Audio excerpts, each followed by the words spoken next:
in the team tournament, the Ultimate Schmoedown Team Tournament 2018. The theme is anarchy. Anarchy. Anarchy.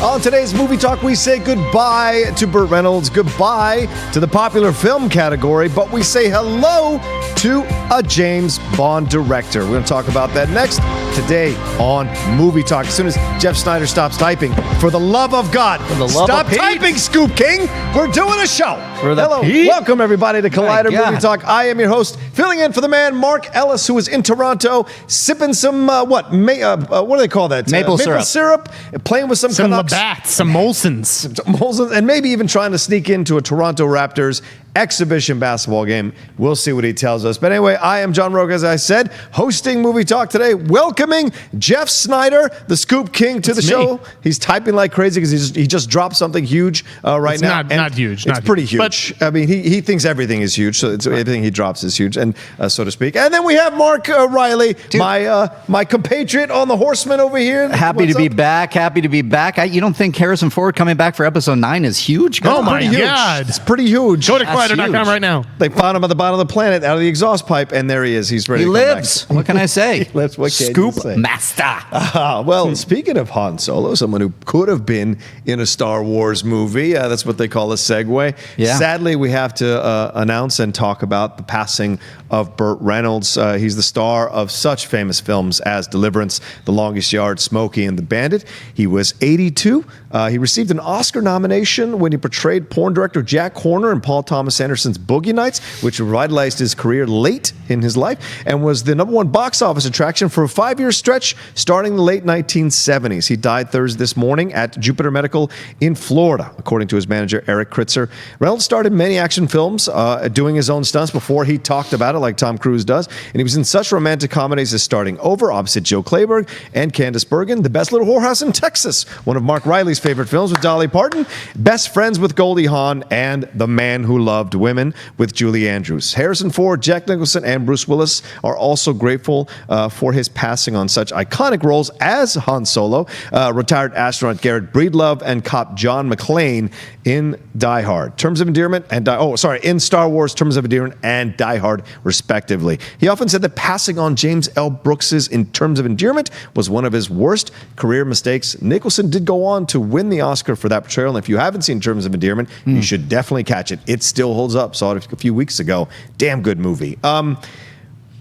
Listen, all I can tell you from my personal experience, Burt Reynolds was the epitome of cool when I was growing up. I watched all his movies. My parents took me to see his movies. Those Cannonball Run movies were hilariously stupid and fun. The post-credit scenes gave new meaning to the words post-credit scenes. I'm sure they kind of ganked him off Jackie Chan, what he was doing, but they worked so well for the American audience. It was really funny. Of course, he did Deliverance. He was so badass in Deliverance, The Longest Yard. And then as he got into the comedies, it was great. But then you seen him make a comeback was so good. Plus, he's a former Florida State Seminole. So he's alumni there, taught a lot of acting, and was teaching acting up to about a year ago, I think, or a little bit earlier than that, over at Florida down there. So teaching the new and up-and-coming actors what he had learned. So people forget how big he really was. Reilly, what are some of your favorite memories of Burt Reynolds growing up? My dad shaving his mustache, or shaving it into a mustache for Burt Reynolds after we watched Smokey and the Bandit, because he specifically, it's one of my earliest memories, grabbing the Smokey and the Bandit VHS copy and went, we're going home and watching this. Yeah. I'm like, but I want to watch Jaws too. And he's like, nope, we're going to go home and we're going to watch this right now. We go home, we watch it. I fell in love immediately with Burt Reynolds. Yeah.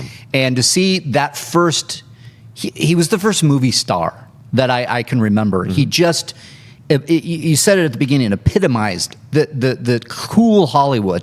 Yeah. So much so that after it ended, my dad looks at me and he's like, "Did you like it?" And he had a beard.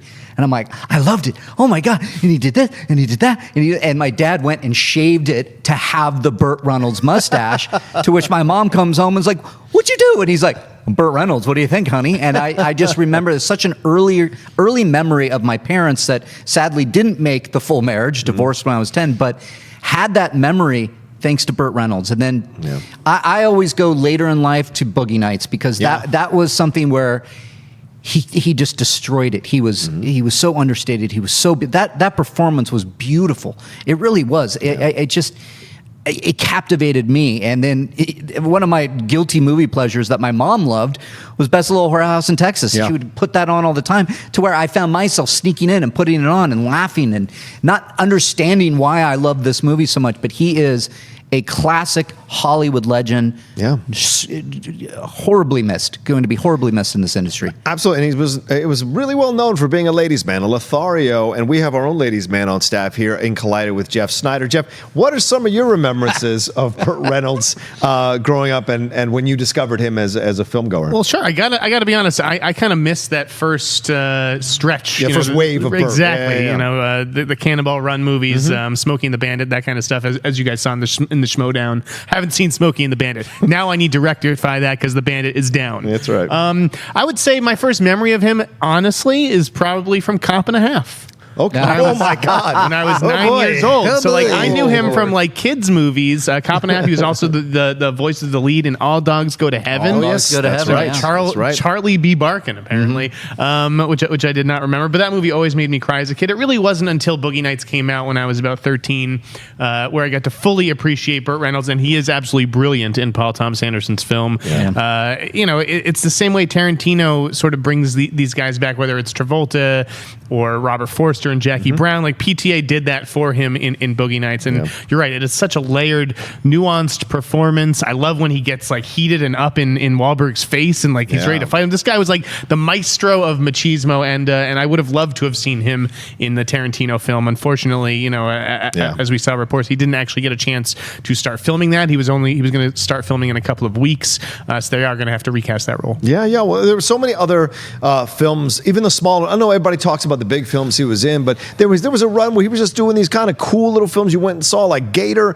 Sharky's Machine. He did these films that kept his name in the conversation. Yeah, eventually fell off. No one stays on top forever. Everyone goes through their pits and valleys as an actor, especially when you're one of the most well-known actors in the world. In that 5-year stretch where he was the box office king, people forget how big Burt Reynolds really was, and that does happen. You get everyone, like, it's a gift to get to that position, and it never lasts for long. But for the time that it does, you deserve a lot of credit for achieving that status. And Deliverance. I mean, Deliverance is an all-time classic. All-timer. Yeah. Ned Beatty's film debut. Yeah, he's amazing in that, and I didn't get a chance to see it last year, but The Last Movie Star, Adam Rifkin's movie, that was like his last big leading role in a legitimate film, something that could be taken seriously. So I may have to check that out when I get back from Toronto. There's so much work you need to do on Burt Reynolds, Jeff Sneider. Yes, that is true. He might teach you a thing or two in your own life. I got to see the Cannonball Run. That's right. Yeah, Cannonball Run. That's right. Those Dom DeLuise outtakes.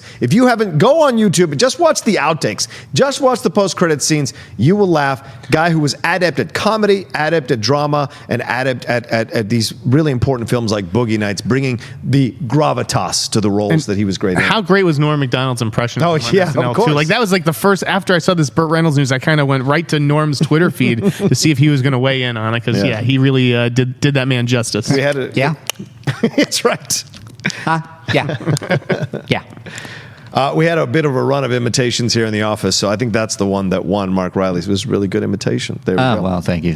Well, speaking of something it's else, for the man. You are. That's right. Speaking of something else that we are getting rid of or losing, it is the best popular film category for the Oscars. Yes. Very controversial. Getting rid of or losing. Well, they're saying postponement. And postponement seems weird to me, but they announced this summer that as an addition to the Oscars for the upcoming 91st ceremony, and it raised a lot of questions questions, but now the Academy announced that it has decided to postpone the Best Popular Film category, meaning it will not make its debut in February as originally intended.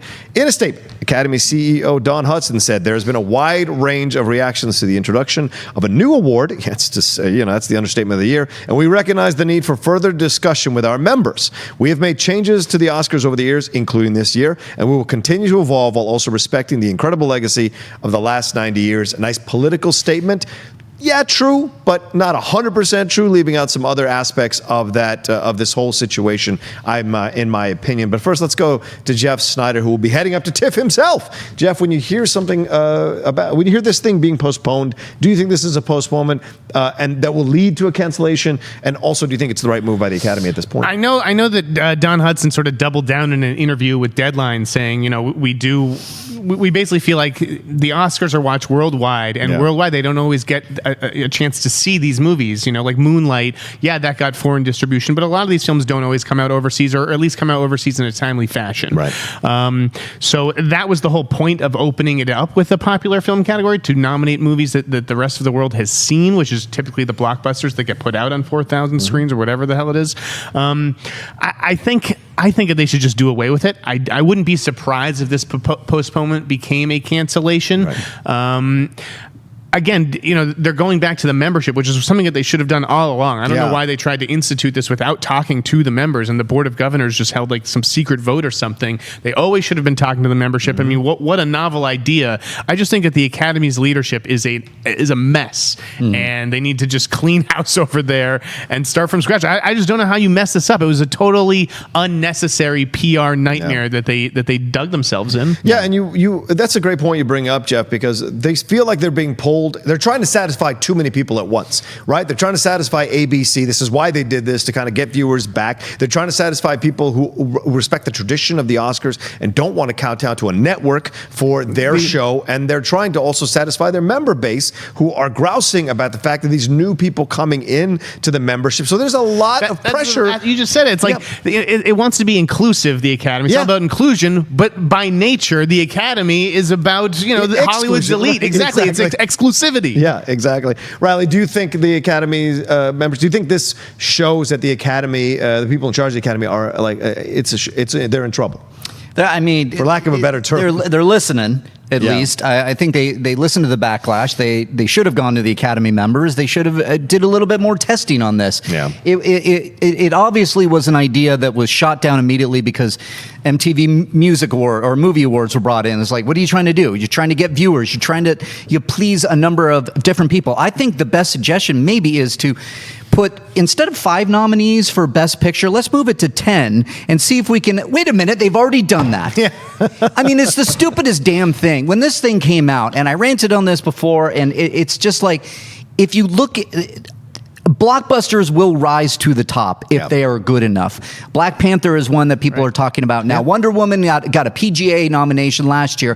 That was one that they were talking about. There are a number of movies. The Dark Knight started this. Logan got nominated last year. Logan finally got nominated. There are popular movies out there that rise to the top that you can then go, okay, let's put it in on that 10th nomination, because they've never.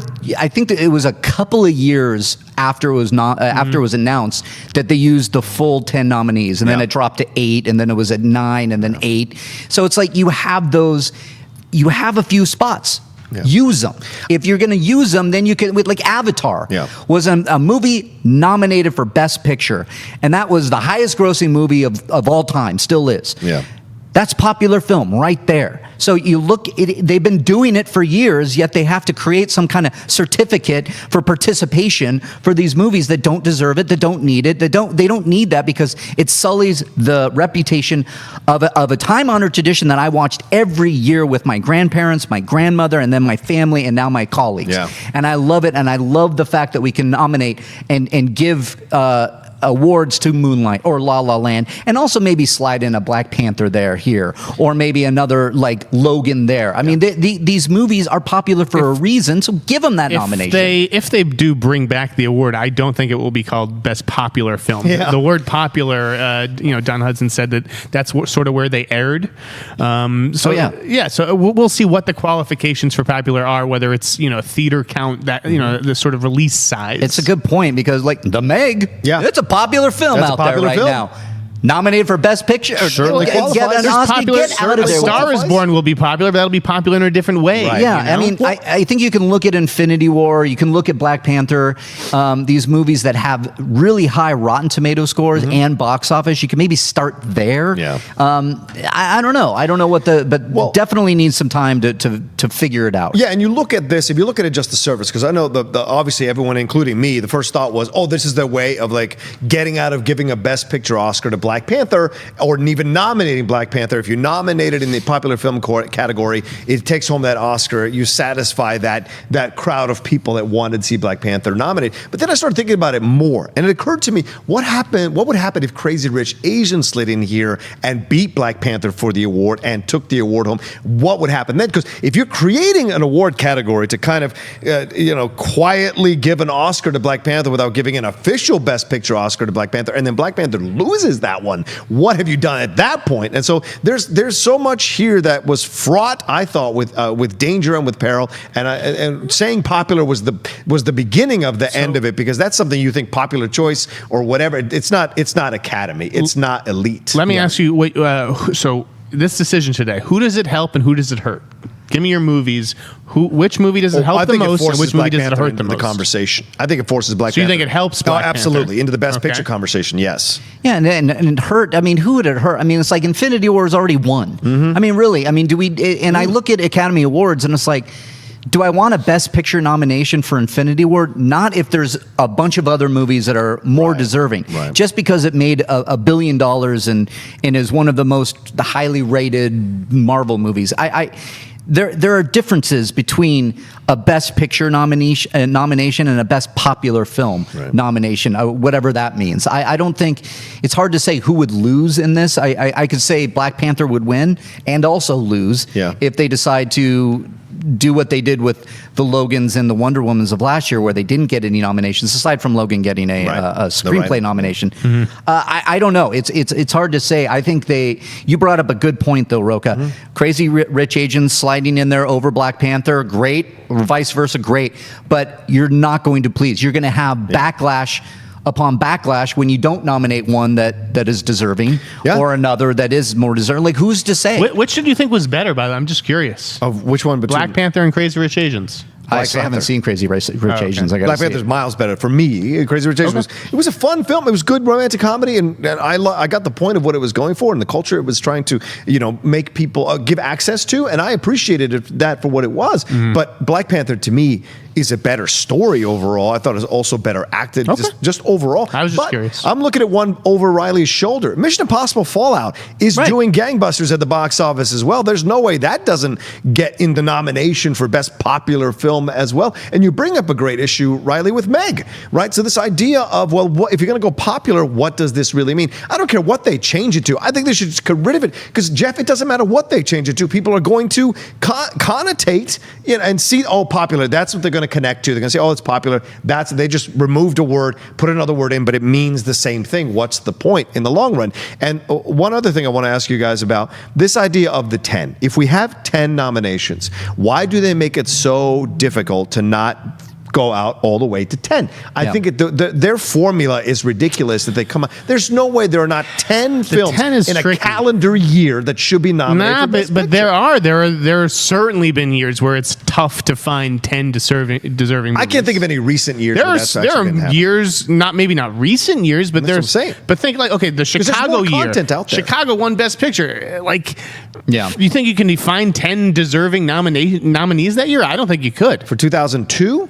Sure. Is that what that was? Is that what they used? Where's like, Scott Manson? I'm just saying. I think it's hard to do a hard count 10, and I'm in favor of a hard count 10 if you reserve one of those one or two of those spots for the kinds of movies that would be in the Best Popular thing. But I do like the slide. I think that's the way. That's part of the fun in predicting the Oscars. Is how many nominees will there actually be? But do you think that would bring more ratings, Riley, if they added the one or two of those films to slide into there, in essence, kind of handling the popular thing in a way that still works within their constructs? I mean, I don't want to cater to clickbait. Essentially, is what it is. Hey, we nominated Black Panther or Infinity War to get viewers. I don't think that's going to be the thing you do. I like it, to your point, Jeff, like Oscar predictions is so much fun, right? You see a movie, you go, oh, this is my favorite, and then snubs is a big thing. We'll make a video on snubs. We'll make all these things. But the conversation gets really, really fun when a movie like The Dark Knight or Logan transcends the genre and becomes something of a conversation starter. That you could see. It might not be every year. And that's the thing that worries me about this best popular film category is that every year they're only worried about ratings. And so it's like, okay, what are we going to find? Let's put Black Panther in there. And it's like, whoa, wait a minute. That's deserving. Oh, you're right. Okay, best popular film. No. This Right. just, and then they're just constantly changing and changing. So thankfully they stopped this. I think ultimately to the start of this conversation is it's gonna quietly fall away, and they're gonna go, okay, now we got to figure something else out. Yeah.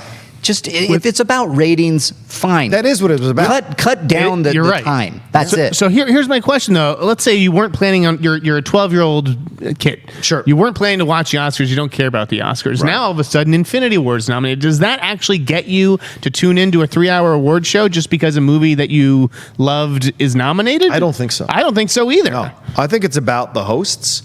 I think it's Yes, about the hosts need to get younger. Yeah, the hosts have to get younger, and I think it's the presentation of it all and how you're doing it. And terrible jokes don't work. Bringing older hosts who are going to make dumb jokes or or like jokes that don't really work. It's not going to bring people in. And I don't mean you go to an MTV guy. I don't mean that. Even that's like kind of outdated now too. I don't know where you'd go to a younger that's MTV, or maybe Reddit or something. But like that's not really where you want to go. People point to Franco and Hathaway when you say go younger, and they say, look at what a disaster was. That was just just a bad pairing. Of course. I think if you want to bring in young people, you need to have a young person host the show. But I agree, it can't just be an MTV or a YouTube star, etc. It has to have a young person with some gravitas. Yeah, I don't want to bog down the show too much, but I do want to ask one more question from you guys. Yeah. If this popular film category had come out last year, and in a way to kind of get Wonder Woman an Oscar, would you all have had an issue with that? Oh yeah, I would have had. You still would have had a I think problem. it's a good idea at all. Yeah. Yeah, I mean, it's just you obviously feel it catering to,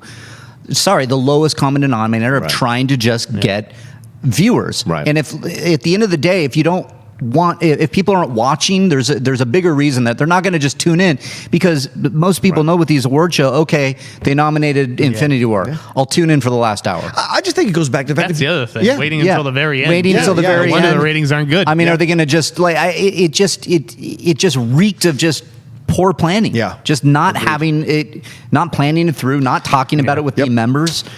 We had Get Out nominated last year. That was a popular film. Yeah. That was something that transcended the genre again. So it's fun to look at these things and maybe put them in there for a Best Picture nomination. I mean, that's what we want from our movies. Right. Agreed. So. Well, something we are looking for and we want as well is a new director for Bond 25. Despite the fact that Danny Boyle dropped out of the director's chair over creative differences, maybe someday we'll find out what those actually were. MGM and Ian are still eyeing a fall 2019 release date for Bond 25. Now, according to Variety, the studio has been setting meetings with possible Boyle replacements, with 3 names emerging as the frontrunners for the position. American Animals director Bart Layton, Star Trek 4 helmer S.J. Clarkson, and Yann Demange, I hope I'm saying that right, whose crack cocaine noir White Boy Rick, which those trailers look awesome, opened to serious critical buzz at the Telluride Film Festival recently. Reports stress that more meetings can and probably will happen, and it's also worth noting that Deadline claimed last week that approaches were made toward Baby Driver director Edgar Wright and Sharp Objects filmmaker Jean-Marc Vallée. Reilly, you hear this? Do these 3 directors excite you? Do you have someone else in mind? Do you like this idea of these 3 being in the conversation? 5, really, when you look at Edgar Wright and Jean-Marc Vallée. I mean, Jean-Marc Vallée interests me. I just got through Sharp Objects, which I kind of whimpered in the middle for me, but then just finished like gangbusters. I love his style. Dallas Buyers Club being one of the finest movies made in the past decade. I love that name. I don't know too much about PJ Sparks. S.J. Clarkson? S.J. Clarkson. Yeah. What? Who's PJ Sparks? Oh yeah, that's the actress from Halloween. There you go. That's just wonderful. I know who PJ O'Rourke is. Yeah, not familiar with her work. Edgar Wright excites me. Just because, and I remember getting off-camera conversation with Christian Harloff, who was like, no, then that's just Baby Driver. And I'm like, well, that's him doing his original movie. When you put him in the Bond world, that interests me. And using musical cues, you can give him a composer to do that. So that excites me. When I read the headline and they hid the names from me and somebody said a female director, that excited me, and I immediately went to Catherine Bigelow. That was somebody that jumped off the page for me because Catherine Bigelow's not directing a James Bond movie ever. I know. Ever. Why? Stop saying it. Okay, why? You're allowed to say it. It's a free Because country. she would never do it. And don't be angry. Don't she be would angry. never do it? No. How do you know she would never do it? You ever hung out with her and asked her? How would you know? And one, I don't know these things that you know. I'm Right. just saying that would be fun for me. Sure. Because of her Zero Dark 30 and Hurt Locker work. There are And other then mix female it with- filmmakers besides Catherine Bigelow. Yes, It's just there like are. I that's understand everyone's that. first thought. Patty Of Jenkins. course. But Patty Jenkins for sure. Sure. But when you think about the work between Point Break and mixing it with some Hurt Locker and some Zero Dark 30, that interests me. Okay. Snyder, you're next. You know what doesn't interest me? Hiring S.J. Clarkson, because she's never directed a movie before. That's the one She's directed as many movies as John Rocha has. 0. So you don't... It's not true. It's not true. You don't hire S.J. Clarkson to direct James Bond. I'm sure she has a very bright future ahead of her. I'm sure, you know... What did she do to get the job she's at a Star TV Trek? she's I would absolutely disagree with you. Like 1,000,000% disagree with you. Yes, because she has done Orange is the New Black. She's done episodes of The Defenders. Wait till I'm James done. Bond. Wait till I'm done. Jessica Jones. Netflix is The Collateral, None of which this just came out. matters. And one of my favorite BBC shows, Whitechapel. She has an exposure on many different You genres. are talking lot as of a experience. fan. Plus, she's a British filmmaker. Well, so she yeah, we wanna understands talk the as a culture fan. of Bond in her own. Let's talk about reality. Reality, John. If you The reality is these three people are in the story and have been talked to. That's the reality, Jeff Snyder. I am dealing with the They reality. had a meeting with S.J. Clarkson. That's a reality that the meeting happened. Great. That's probably because Star Trek 4, God knows what is going on with that. Right, And what that's a Paramount's whole going to pay nother the Chris's. separate subject, yes. But no, if you are Eon, how do you hire a forget female. Okay. That has nothing to do with it. But it how do you actually hire How do you hire a first-time filmmaker to direct a James Bond movie? Well, look, Bart at Layton this ain't that budget? much far away, so I don't know why you're going to crow about this guy. He's done whopping 2 films, and mostly documentaries. So you can't say, "Oh, Bart Layton." You're also talking from a fan perspective, and having a director. Hell, Ed Wood directed films. If that's all you need, it's a qualification. Making a movie that's pretty is a lame, different is what I'm thing than saying to you. directing an episode of television. So But all I due didn't respect to say- S.J. She did not direct Clarkson. one episode of television. You're purposely. She's a solid TV director who's going to eventually Michelle make her McLaren first was a film. solid TV director, and they were handing her those franchise films as well. And guess what? Universal just pulled the plug on. Michelle McLaren's Cowboy Ninja. Cowboys Like, Ninja. still hasn't That directed could a be a movie. whole nother- Still hasn't directed a movie. Right. You know why? Because she doesn't have experience directing a movie. Right. So when they give her these huge budgets and then things go wrong, they're like, no. That's fair, but I like the. Let me throw in Yann Demange. I like 71. I haven't seen White Boy Rick, but those trailers are incredible. If you haven't seen 71, give that thing a shot. It's incredible. He was born in France, but he moved to London when he was 2 years old. So he has that, and he's half Algerian. So there's an interesting choice here with him and the approach to James Bond, a new approach to James Bond from his perspective. But I like all three of these possibilities. I do. I don't know if I like the Edgar Wright thing, but I don't agree with Christian because Baby Driver is a 70s homage movie. It's not a James Bond movie, and so that's a whole nother ball game that you can play with. I don't know about Jean-Marc Vallée. I don't know, because if you're cool with Jean-Marc Vallée, you're saying you can make the same argument. I don't think TV director jumping to. He's not a TV director. He's directed multiple films. All right. Yeah.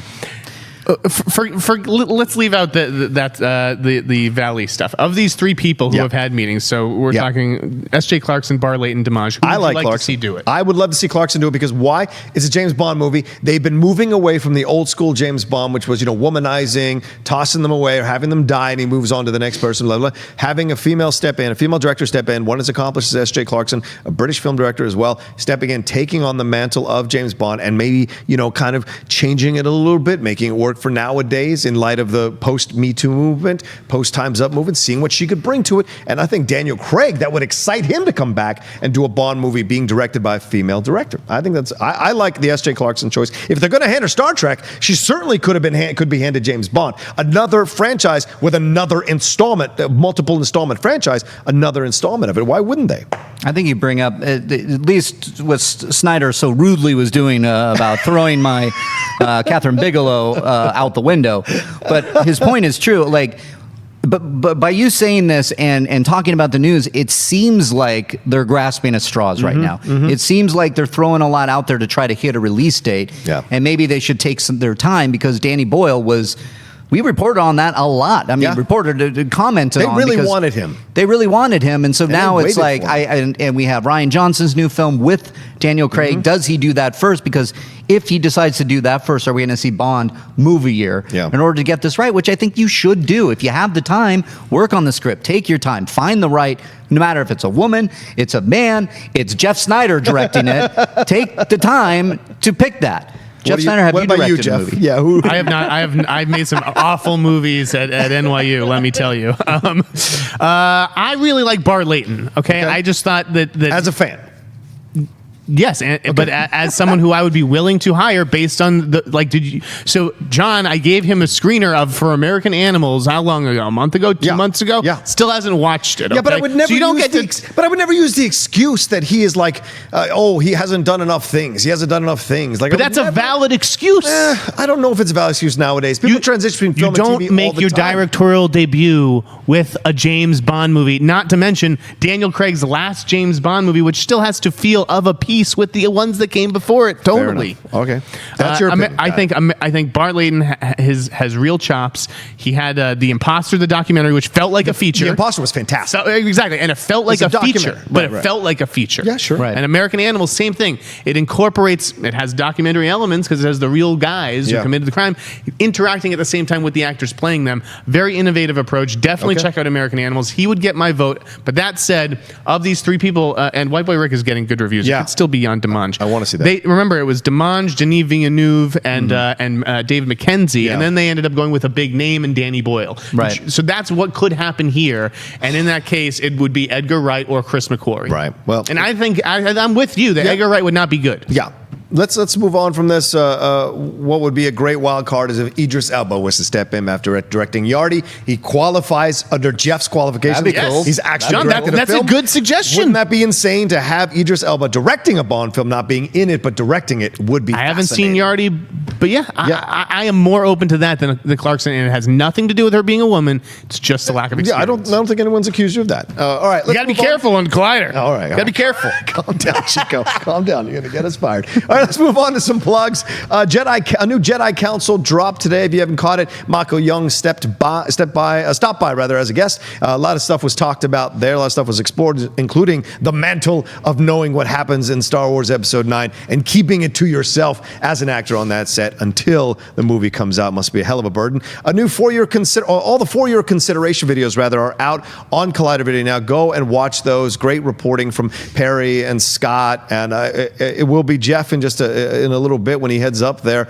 and also our own Frosty. They're doing all the coverage for TIFF and talking about all the stuff that's coming up in the Oscars as well. All right, there's must-see movies at TIFF. We just dropped that video earlier today. That was Scott Mance and Perry Nemiroff talking about the movies they're most looking forward to seeing at TIFF. We'll also be posting more TIFF coverage. Jeff Sneider, what can we expect, my friend? Plenty of coverage from our interview studio. You know, Perry and Frosty are going to be doing a lot of interviews up there. Chitwood and Goldberg are going to be the primary critics, so they're going to be filing reviews. So make sure to go to Collider.com and check out their thoughts on the festival. And then Mance and I don't really know what the hell we're going to be doing. We're kind of going to play it by ear. I want to see the big titles so I can talk about them on FYC, but then there's a few smaller ones that I'm going to get a chance to review, hopefully. Right. So, you know, it's kind of go with the flow. I don't like to get too scheduled at festivals because you got to go where the buzz takes you. You don't like to get too scheduled on anything, Jeff Sneider. That's true. I hate schedules. Yeah, for your consideration is the Oscars stuff. TIFF stuff is separate. So, man, those are multiple videos going on now helping you see what movies are coming out, what movies might be in consideration for awards as the season starts to ramp up here real soon. Spider-Man PS4 review is up on our Collider gaming channel, I think. We have the Twitch channel, which will launch. Our Twitch channel is launching very soon. Collider Twitch channel, you see some of your favorite Collider personalities playing some of those games. You're doing content, doing videos for that as well. Maybe I'll take on Dorian in something. Won't that be fun? And hopefully I'll take on Jack at some FIFA 19 coming up. So, and also a new show is debuting tomorrow on our Collider Sports YouTube network. It's Collider Sports Book, where Josh McCouga is going to break down the lines and the odds and do some betting stuff going on there for the games this weekend. We picked out 6 college football games, and then we'll give you the lines through all the NFL games and tell you who to vote, obviously excluding Thursday night's game because we're recording it tomorrow. I'm going to be the guest on it tomorrow, so that's going to be a lot of fun going back and forth with the Wild Man about the lines on games. We would love to get Jeff Sneider on there, but he's a degenerate gambler. Yes. And we're afraid what would happen if his computer would be gone by Monday morning. Anyway, let's move on. I've got a lot of vices. He does a lot of vices. Let's move on. Let's move on to our last 2 stories here. Rebecca Ferguson. This woman can't stop working. She's in talks to join Denis Villeneuve's Dune. THR is reporting this. She's going to do this she's going to be joining this highly anticipated new Dune movie. She's in talks, but usually in talks, it does end up happening. It's an adaptation of the Frank Herbert novel of the same name. The Oscar-nominated Call Me by Your Name actor Timothée Chalamet is already on board to star in this movie. Rebecca Ferguson would play his mother, Lady Jessica. By the way, she's only 12 years older then. So is this an Alexander situation with Angelina Jolie and Colin Farrell? I don't know. But this idea works. I like this idea because they run off together to escape the things they're escaping in Dune. So having someone as powerful as Rebecca Ferguson with Chalamet, I think it's a good twosome to line up. Jeff, what do you think about this? I think go to Reilly first, because Reilly is a real Dune fan. He knows what he's talking about. I know when to step back and listen. This is a fantastic casting. Yeah. Denis Villeneuve is casting this perfectly. Chalamet is Prince, Atreides, and we have Lady Jessica now coming on. I couldn't have asked for a better casting right now. I'm interested to see how he's going to fill it out with some of the smaller parts, the Duke, the antagonist. I don't even know what to think. Every time I think about Arrival and Blade Runner 2049 and then putting it in Dune, my mind melts because that book, I love it so much. I haven't read it in many, many years, and I want to revisit it now because as we talk about the casting gearing up, I'm starting to get really excited. But Rebecca Ferguson, not only is she's now in some of my favorite books. She's in Dr. Sleep. She's going to be Black Hat. I'm blanking on the name, but the fact that she's going in and doing that, and then going Rose the Hat. Thank you, Black Hat. Yeah, Rose the Hat coming in and doing that, and then we're seeing her join Dune again. Fantastic. I would casting. see a Black Hat remake though with Rebecca Ferguson. I just wanted to talk about she comes onto the scene really in 2015 with Mission Impossible after doing some television work. Then the next a television person got into It's crazy how acting and directing is completely different. Okay, all right. I'm gonna have to sit in the middle of you guys. These are the next 4 movies she did, though. Okay. Yeah. Florence Foster Jenkins, which was okay. She got nominated for that. Meryl Streep did. Meryl Streep did. Yeah. I don't think the movie was any good. Rebecca was good in The that. Girl on the Train. That was not a good. Not a good movie. Yeah. Life. Good movie. No, that's. I liked Life. Life It's wasn't okay. bad as I thought it was. I wish it had been Venom at the end. And, but I liked the Life. Snowman. And what? Okay, and the Snowman. Yeah. So that's a horrific run. But now, However, though, then you get Greatest Showman. Yes, which she's huge great hit. in. Mission Impossible, Fallout, huge hit. Yes. Books, Men in Black, Dr. Sleep, and Dune. Yep. All in a row. That's an incredible streak. Plus, she's got Joe Cornish's movie, The Kid Who Would Be King, That's coming right. up. Right. She's killing it. Whoa. Life finds a way. It's like her agents or the town didn't know what to do with her after that first Mission Impossible movie, and now they've figured it out, and she could be one of the biggest stars in Hollywood before the end of next year. It's an interesting take you have, Jeff, and I think you're probably most likely right, but I will throw another thing in here. It wasn't like she was choosing to work with bad people, though. Everyone she's working with in those bad movies are quality actors. Meryl Streep and Hugh Grant, and then Fassbender and Fassbender and the directors too. That's Thomas Alfredson. Yeah.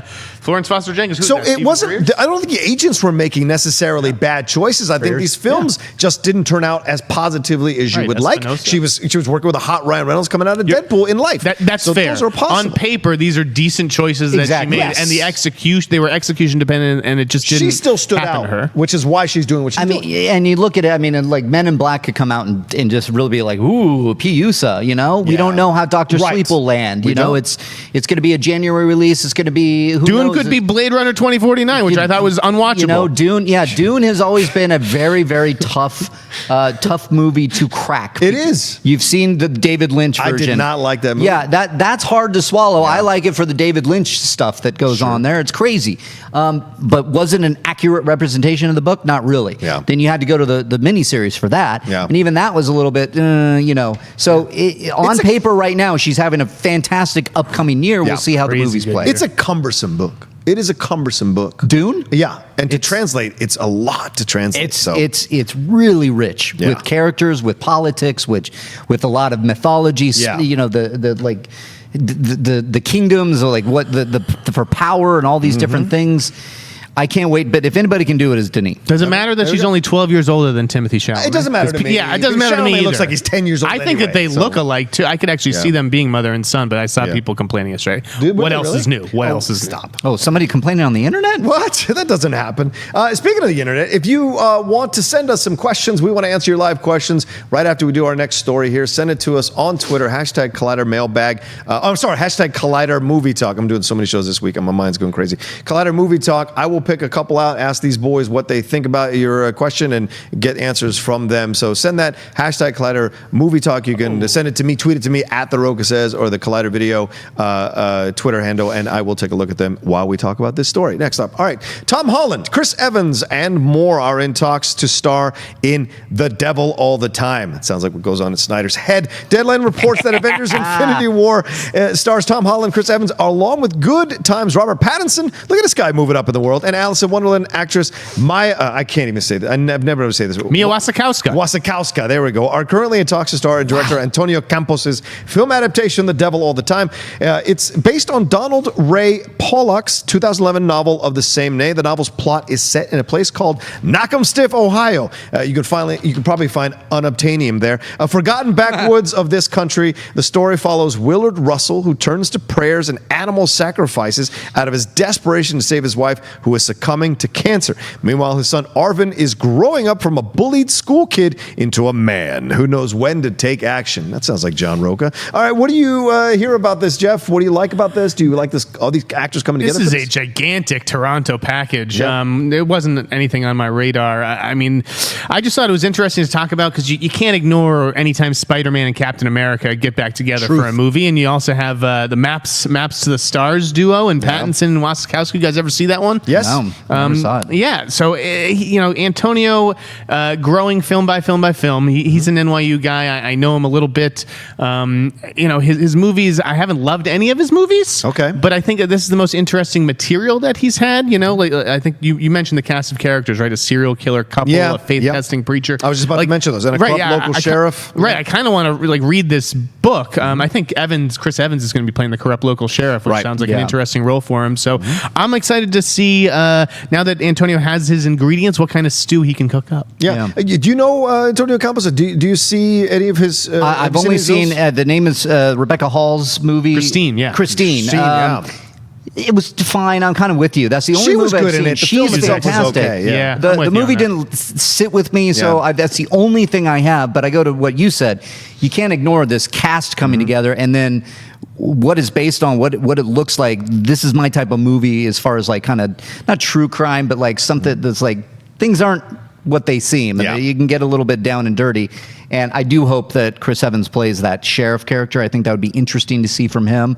I like the cast. I need more in the way of maybe a trailer and know what I'm getting from this, because like I said, I only have Catherine in my head, and I wasn't crazy about the movie. Rebecca Hall was fantastic, but not familiar with his work. Do you see who's producing this movie? Yeah, I was just about to talk about that. Jake Gyllenhaal and Ryan Marker of 9 Stories Productions. There it is. They're set to produce the film. Paulo Campos and Randall Poster and Jake all are going to be involved in the writing of this movie, along with Antonio. That's good. And it's scheduled to begin in February of 2019. But if you don't know Antonio, if you don't know Christine, you don't know these, you might be seeing more of his stuff because he's doing a horror film called Slipfoot and 20th Century Fox's The Omen prequel. He also works on the TV series The Sinner, the Jessica Biel series. He is the executive producer and the show's that director. Makes sense. So really I doing forgot about this. Omen prequel still? They are. Yes. I don't know if that's going to happen. Yeah, I don't know how real this is. I don't know how it's, again, with this shooting in February, I just hope that these are attachments stick because a lot can happen in the next 5-6 months. This feels like, what was that Michael Shannon film with Jake Gyllenhaal as well and Amy Adams, where the book Nocturnal Animals. It feels like Nocturnal Animals. This kind of setup and this cast coming together in this way. And you see these big stars. They take these massive paychecks, but sometimes they also go into these films, get a little bit of a less a pay for it, but they sink their teeth in the material. And you love to see that. All right, so last set of plugs here tomorrow on Collider, the Collider Games podcast. That is happening. People talking on a mic about games. Oh my!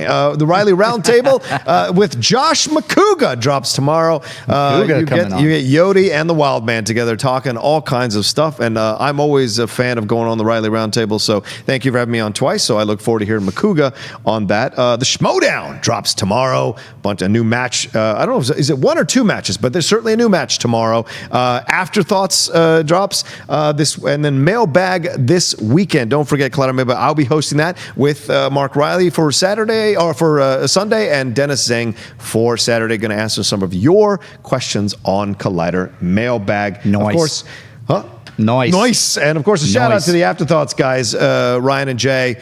Jay and I just did that MMA podcast. Ryan, always enjoy talking with him. They're cantankerous, but they're enjoyable to hang out with. Do you follow both of them on Twitter? I just recently followed both Twitter. of them. I blocked like 1,000 people in the last 48 hours. I don't know why you guys don't follow them. I don't know who I follow anymore. Hella nice guys. Hella nice guys. On the I'm trying to come on there as more as possible. Listen, let's talk. Let's answer one of these questions here. Let's throw this one out to Jeff. This is specifically Jeff. Oh God. From Satyendra and Banerjee at SNDONLB. I'm not going to try to pronounce that.